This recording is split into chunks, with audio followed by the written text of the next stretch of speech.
नमस्कृत्य नरं चैव नरोत्तमं देवीं सरस्वतीं व्यासं ततो जयमुदीरयेत्।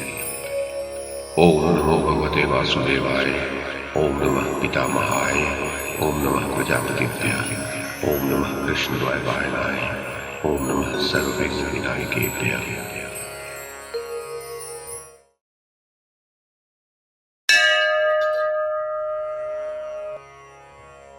वैशंपायन जी कहते हैं, जन्मेजय, संजय के चले जाने पर महाबुद्धिमान राजा धृतराष्ट्र ने द्वारपाल से कहा, मैं विदुर से मिलना चाहता हूं, उन्हें यहां शीघ्र बुला लाओ।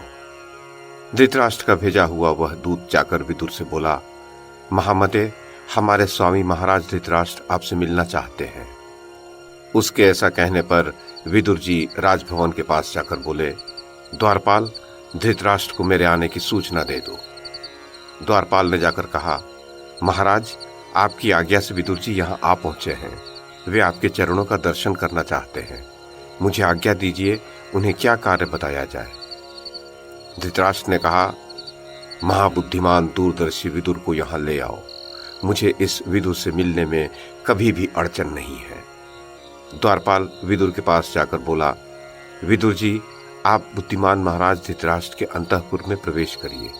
महाराज ने मुझसे कहा है कि मुझे विदुर से मिलने में कभी कोई अड़चन नहीं है। जन्मेजय तदनंतर विदुर धृतराष्ट्र के राजभवन के भीतर जाकर विचार में पड़े हुए राजा से हाथ जोड़कर बोले, महाप्राज्ञ, मैं विदुर हूं, आपकी आज्ञा से यहाँ आया हूं। यदि मेरे करने योग्य कुछ काम हो तो मैं उपस्थित हूं, मुझे आज्ञा कीजिए। धृतराष्ट्र ने कहा, विदुर, संजय आया था, मुझे बुरा भला कहकर चला गया है। कल सभा में वह अजात शत्रु युधिष्ठिर के वचन सुनावेगा। आज मैं उस कुरुवीर युधिष्ठिर की बात न जान सका, यही मेरे अंगों को जला रहा है और इसी ने मुझे अब तक जगा रखा है। तात, मैं चिंता से जलता हुआ अभी तक जग रहा हूं। मेरे लिए जो कल्याण की बात समझो वह कहो, क्योंकि तुम धर्म और अर्थ के ज्ञान में निपुण हो। संजय जब से पांडवों के यहाँ से लौटकर आया है, तब से मेरे मन को पूर्ण शांति नहीं मिल रही है। सभी इंद्रियां विकल हो रही हैं। कल वह क्या कहेगा, इसी बात की मुझे इस समय बड़ी भारी चिंता हो रही है। विदुर जी बोले, जिसका बलवान के साथ विरोध हो गया हो, उस साधनहीन दुर्बल मनुष्य को, जिसका सब कुछ हर लिया गया हो, उसको, कामी को तथा चोर को रात में जागने का रोग लग जाता है। नरेंद्र, कहीं आपका भी इन महान दोषों से संपर्क तो नहीं हो गया है? कहीं पराये धन के लोभ से तो आप कष्ट नहीं पा रहे हैं? धृतराष्ट्र ने कहा, मैं तुम्हारे धर्मयुक्त तथा कल्याण करने वाले सुंदर वचन सुनना चाहता हूं, क्योंकि इस राजर्षि वंश में केवल तुम ही विद्वानों के भी माननीय हो। विदुर जी बोले, महाराज धृतराष्ट्र, श्रेष्ठ लक्षणों से संपन्न राजा युधिष्ठिर तीनों लोकों के स्वामी हो सकते हैं। वे आपके आज्ञाकारी थे, पर आपने उन्हें वन में भेज दिया। आप धर्मात्मा और धर्म के जानकार होते हुए भी आंखों से अंधे होने के कारण उन्हें पहचान न सके। इसी से उनके विपरीत हो गए और उन्हें राज्य का भाग देने में आपकी सम्मति नहीं हुई। युधिष्ठिर में क्रूरता का अभाव, दया, धर्म, सत्य तथा पराक्रम है। वे आप में पूज्य बुद्धि रखते हैं। इन्हीं सद्गुणों के कारण वे सोच विचार कर चुपचाप बहुत से क्लेश सह रहे हैं। आप दुर्योधन, शकुनी, कर्ण तथा दुशासन जैसे अयोग्य व्यक्तियों पर राज्य का भार रखकर कैसे ऐश्वर्य वृद्धि चाहते हैं? अपने वास्तविक स्वरूप का ज्ञान, उद्योग, दुख सहने की शक्ति और धर्म में स्थिरता, ये गुण जिस मनुष्य को पुरुषार्थ से च्युत नहीं करते, वही पंडित कहलाता है। जो अच्छे कर्मों का सेवन करता है और बुरे कर्मों से दूर रहता है, साथ ही जो आस्तिक और श्रद्धालु है, उसके ये सद्गुण पंडित होने के लक्षण होते हैं। क्रोध, हर्ष, गर्व, लज्जा, उद्दंडता तथा अपने को पूज्य समझना, ये भाव जिसको पुरुषार्थ से भ्रष्ट नहीं करते, वही पंडित कहलाता है। दूसरे लोग जिसके कर्तव्य, परामर्श और पहले से किए हुए विचार को नहीं जानते, अपितु काम पूरा होने पर ही जानते हैं, वही पंडित कहलाता है।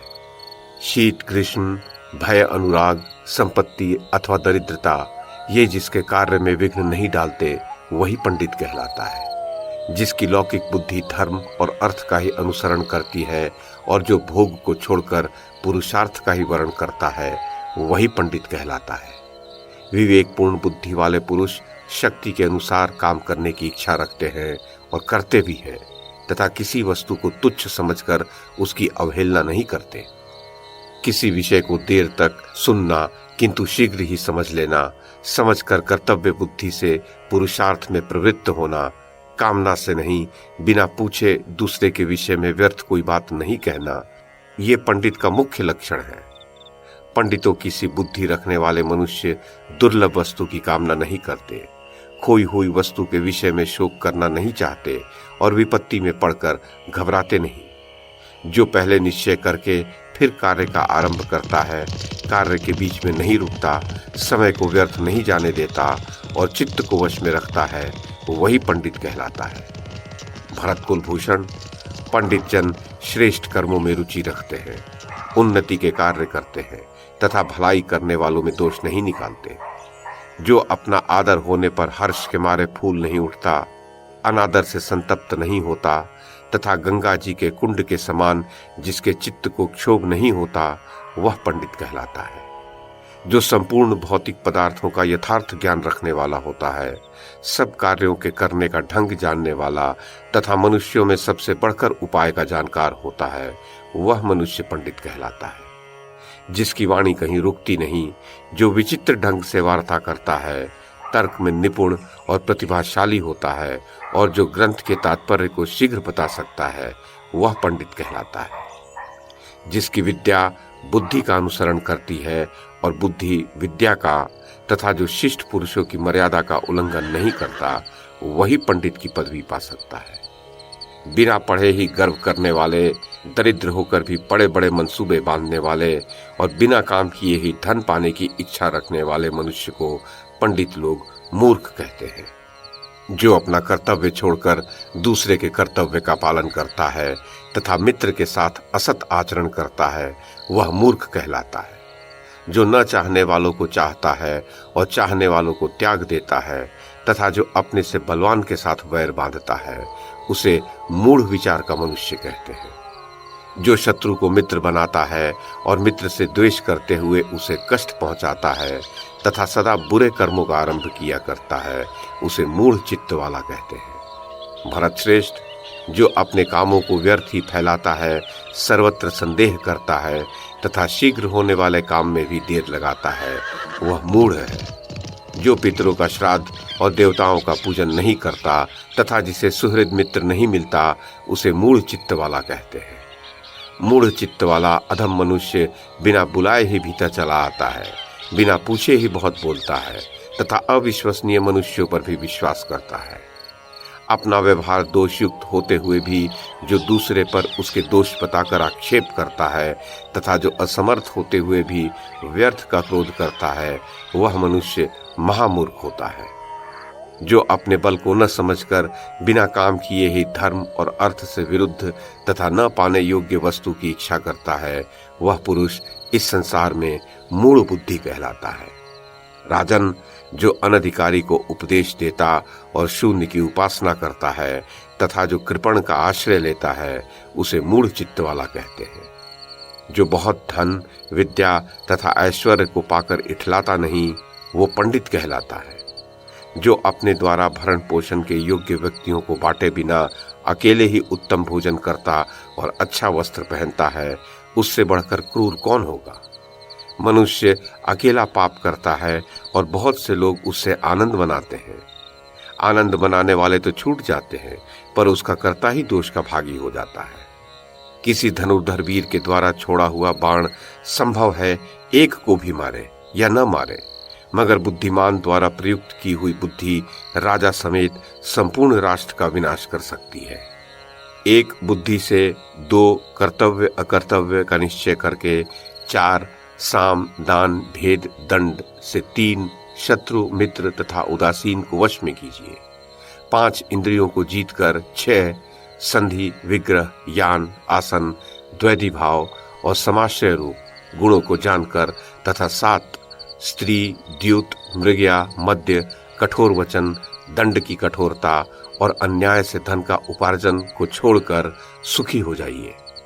विष का रस एक पीने वाले को ही मारता है, शस्त्र से एक का ही वध होता है, किंतु मंत्र का फूटना राष्ट्र और प्रजा के साथ ही राजा का भी विनाश कर डालता है। अपितु सत्पुरुष को चाहिए कि अकेले स्वादिष्ट भोजन न करे, अकेला किसी विषय का निश्चय न करे, अकेला रास्ता न चले और बहुत से लोग सोए हों तो उनमें अकेला न जागता रहे। राजन, जैसे समुद्र के पार जाने के लिए नाव ही एकमात्र साधन होता है, उसी प्रकार स्वर्ग के लिए सत्य ही एकमात्र सोपान होता है, दूसरा नहीं। किंतु आप इसे नहीं समझ रहे हैं। क्षमाशील पुरुषों में एक ही दोष का आरोप होता है, दूसरे की तो संभावना ही नहीं होती। वह दोष ये है कि क्षमाशील मनुष्य को लोग असमर्थ समझ लेते हैं, किंतु क्षमाशील पुरुष का वह दोष नहीं मानना चाहिए, क्योंकि क्षमा बहुत बड़ा बल है। क्षमा असमर्थ मनुष्य का गुण तथा समर्थों का भूषण है। इस जगत में क्षमा वशीकरण रूप है। भला क्षमा से क्या नहीं सिद्ध होता? जिसके हाथ में शांति रूपी खड़ग है, उसका दुष्ट पुरुष क्या कर लेंगे? तृण रहित स्थान में गिरी हुई अग्नि अपने आप बुझ जाती है। क्षमाहीन पुरुष अपने को तथा दूसरे को भी दोष का भागी बना लेता है। केवल धर्म ही परम कल्याणकारक है। एकमात्र क्षमा ही शांति का सर्वश्रेष्ठ उपाय है। एक विद्या ही परम संतोष देने वाली है और एकमात्र अहिंसा ही सुख देने वाली है। बिल में रहने वाले मेढक आदि जीवों को जैसे सर्प खा जाता है, उसी प्रकार ये पृथ्वी शत्रु से विरोध न रखने वाले राजा और परदेश सेवन न करने वाले ब्राह्मण, इन दोनों को खा जाती है। तनिक भी कठोर न बोलना और दुष्ट पुरुषों का आदर न करना, इन दो कर्मों को करने वाला मनुष्य इस लोक में विशेष शोभा पाता है। दूसरी स्त्री द्वारा चाहे गए पुरुष की कामना करने वाली स्त्रियां तथा दूसरों के द्वारा पूजित मनुष्य का आदर करने वाले पुरुष, ये दो प्रकार के लोग दूसरों पर विश्वास करके चलने वाले होते हैं। जो निर्धन होकर भी बहुमूल्य वस्तु की इच्छा रखता और असमर्थ होकर भी क्रोध करता है, वे दोनों भी अपने शरीर को सुखा देने वाले कांटों के समान हैं। दो ही अपने विपरीत कर्म के कारण शोभा नहीं पाते, अकर्मण्य गृहस्थ और प्रपंच में लगा हुआ सन्यासी। राजन, दो प्रकार के पुरुष स्वर्ग के भी ऊपर स्थान पाते हैं। शक्तिशाली होने पर भी क्षमा करने वाला और निर्धन होने पर भी दान करने वाला।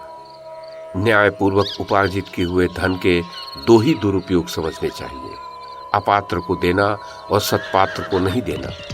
जो धनी होने पर भी दान न दे और दरिद्र होने पर भी कष्ट सहन न कर सके, इन दो प्रकार के मनुष्यों को गले में पत्थर बांधकर जल में डुबा देना चाहिए। पुरुष श्रेष्ठ दो प्रकार के पुरुष सूर्यमंडल को भेदकर ऊर्ध्वगति को प्राप्त होते हैं। योग युक्त सन्यासी और संग्राम में लोहा लेते हुए मारा गया योद्धा। भरत श्रेष्ठ, मनुष्यों की कार्य सिद्धि के लिए उत्तम, मध्यम और अधम, ये तीन प्रकार के उपाय सुने जाते हैं। ऐसे वेद वेत्ता विद्वान जानते हैं। राजन, उत्तम, मध्यम और अधम, ये तीन प्रकार के पुरुष होते हैं। इनको यथा योग्य तीन ही प्रकार के कर्मों में लगाना चाहिए। राजन, तीन ही धन के अधिकारी नहीं माने जाते, स्त्री, पुत्र तथा दास। ये जो कुछ कमाते हैं वह धन उसी का होता है जिसके अधीन ये रहते हैं। दूसरे के धन का हरण, दूसरे की स्त्री का संसर्ग तथा सुहृद मित्र का परित्याग, ये तीनों ही दोष नाश करने वाले होते हैं। काम, क्रोध और लोभ, ये आत्मा का नाश करने वाले नरक के तीन द्वार हैं। अतः इन तीनों को त्याग देना चाहिए। भारत, वरदान पाना, राज्य की प्राप्ति और पुत्र का जन्म, ये तीन एक ओर, और शत्रु के कष्ट से छूटना, ये एक ओर। वे तीन और ये एक बराबर होते हैं।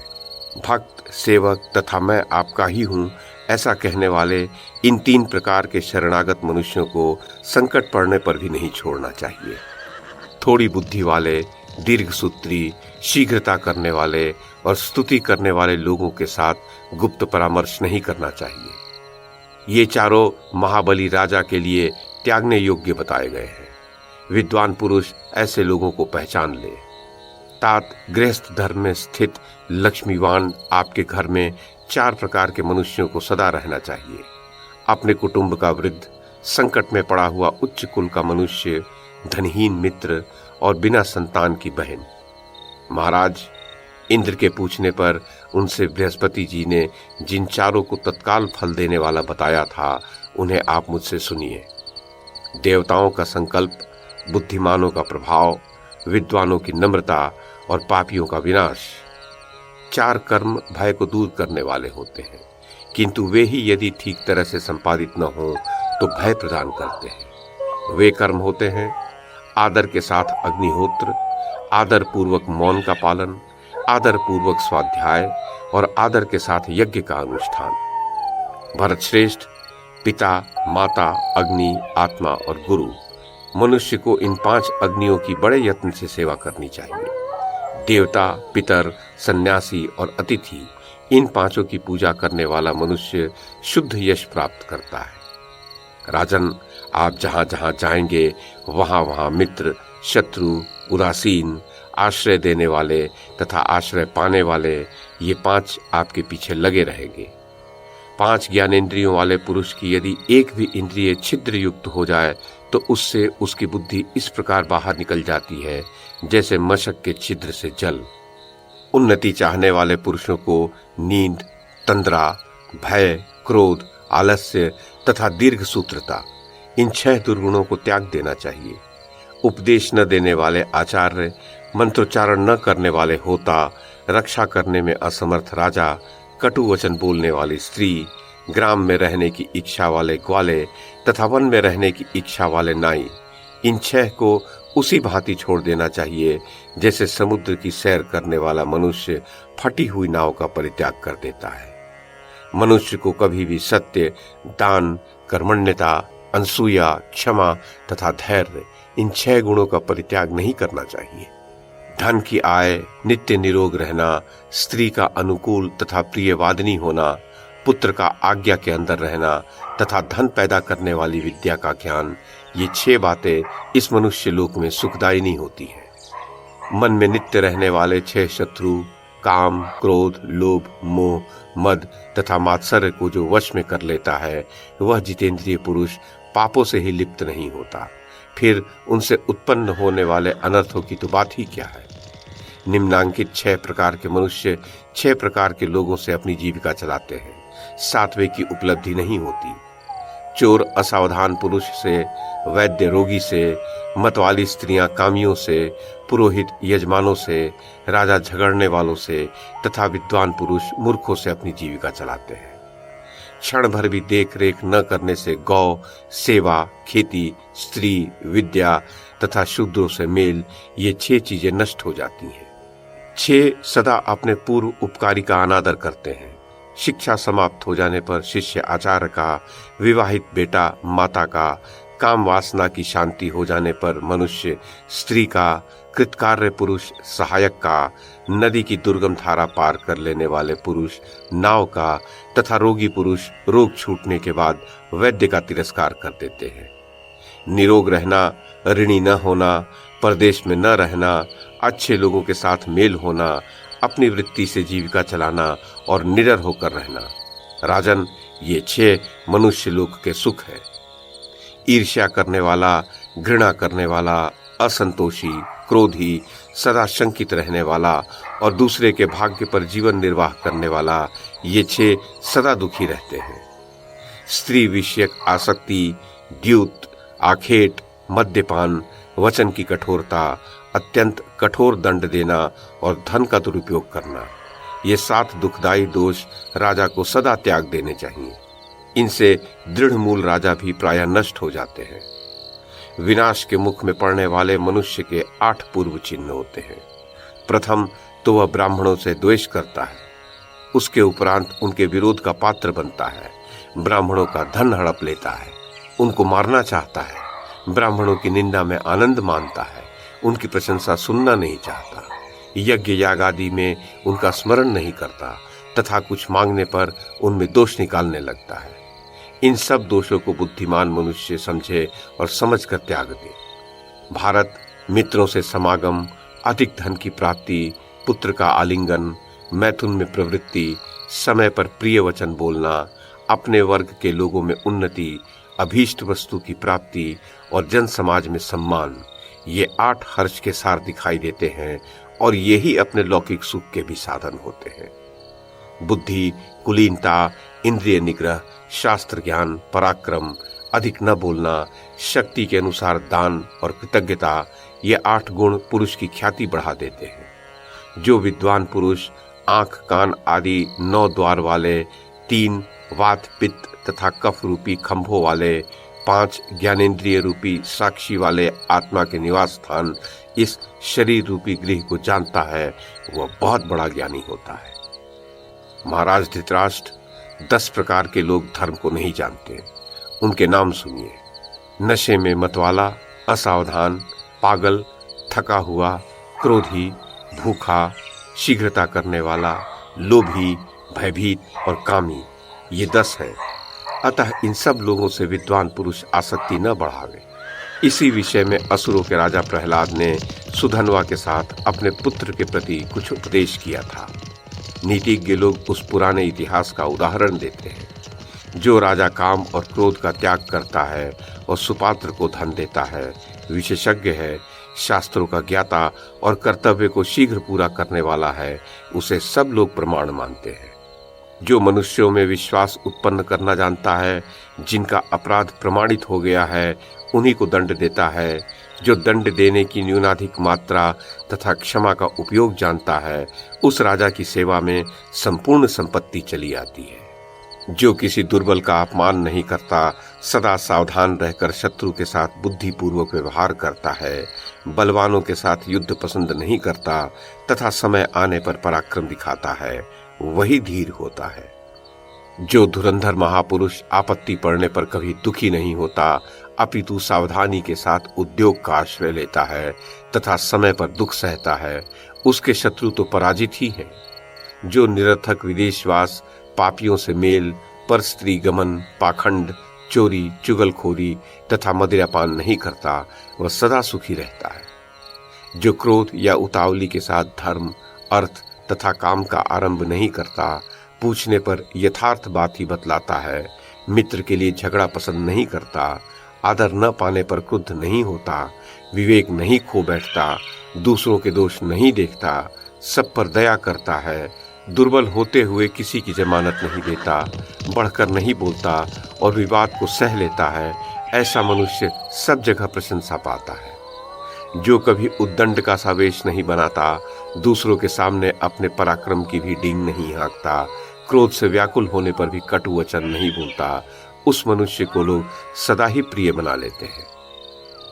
जो शांत हुई वैर की अग्नि को पुनः प्रज्वलित नहीं करता, गर्व नहीं करता, हीनता नहीं दिखाता तथा मैं विपत्ति में पड़ा हूँ ऐसा सोचकर अनुचित कार्य नहीं करता, उस उत्तम आचरण वाले पुरुष को आर्यजन सर्वश्रेष्ठ कहते हैं। जो अपने सुख में प्रसन्न नहीं होता, दूसरे के दुख के समय हर्ष नहीं मानता और दान देकर पश्चाताप नहीं करता, वह सज्जनों में सदाचारी कहलाता है। जो मनुष्य देश के व्यवहार, लोकाचार तथा जातियों के धर्म को जानने की इच्छा करता है, उसे उत्तम अधम का विवेक हो जाता है। वह जहां जाता है वहीं महान जनसमूह पर अपनी प्रभुता स्थापित कर देता है। जो बुद्धिमान दंभ, मोह, मात्सर्य, पाप कर्म, राजद्रोह, चुगलखोरी, समूह से वैर, मतवाले, पागल तथा दुर्जनों से विवाद छोड़ देता है, वह श्रेष्ठ होता है। जो दान, होम, देव पूजन, मांगलिक कर्म, प्रायश्चित तथा अनेक प्रकार के लौकिक आचार, इन नित्य किए जाने योग्य कर्मों को करता है, देवता लोग उसके अभ्युदय की सिद्धि करते हैं। जो अपने बराबर वालों के साथ विवाह, मित्रता, व्यवहार तथा बातचीत करता है, हीन पुरुषों के साथ नहीं और गुणों में बढ़े चढ़े पुरुषों को सदा आगे रखता है, उस विद्वान की नीति श्रेष्ठ है। जो अपने आश्रित जनों को बांटकर थोड़ा ही भोजन करता है, जो बहुत अधिक काम करके भी थोड़ा सोता है तथा मांगने पर जो मित्र नहीं भी है उन्हें भी दान देता है, उस मनस्वी पुरुष को सारे अनर्थ दूर से ही छोड़ देते हैं। जिसके अपनी इच्छा के अनुकूल और दूसरों की इच्छा के विरुद्ध कार्य को दूसरे लोग कुछ भी नहीं जान पाते, मंत्र गुप्त रहने और अभीष्ट कार्य का ठीक ठीक संपादन होने के कारण उसका थोड़ा भी काम बिगड़ने नहीं पाता। जो मनुष्य संपूर्ण भूतों को शांति प्रदान करने में तत्पर, सत्यवादी, कोमल, दूसरों को आदर देने वाला तथा पवित्र विचार वाला होता है, वह अच्छी खान से निकले और चमकते हुए श्रेष्ठ रत्न की भांति अपनी जाति वालों में अधिक प्रसिद्धि पाता है।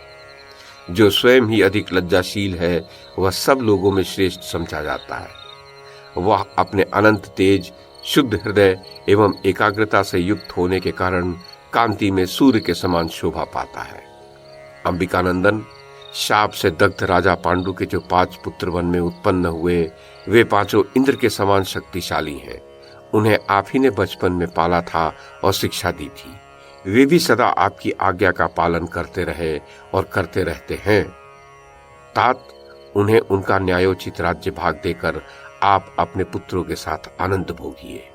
नरेंद्र, ऐसा करने पर आप देवता तथा मनुष्यों की टीका टिप्पणी के विषय नहीं रह जाएंगे।